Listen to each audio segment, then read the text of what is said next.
Kabupaten Buleleng adalah salah satu dari 10 wilayah yang akan gelar pemilihan kepala daerah dengan calon tunggal. Jumlah ini meningkat dibanding Pilkada serentak 2015 lalu di mana pemilu dengan calon tunggal terjadi di Tasikmalaya, Blitar, dan Timur Tengah Utara.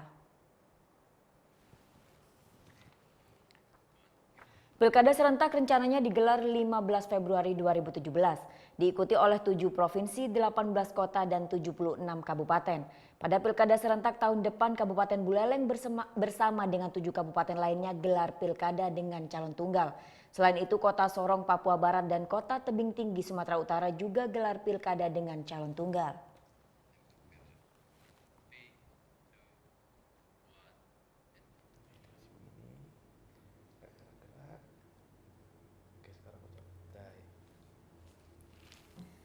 Udah selesai kan nontonnya?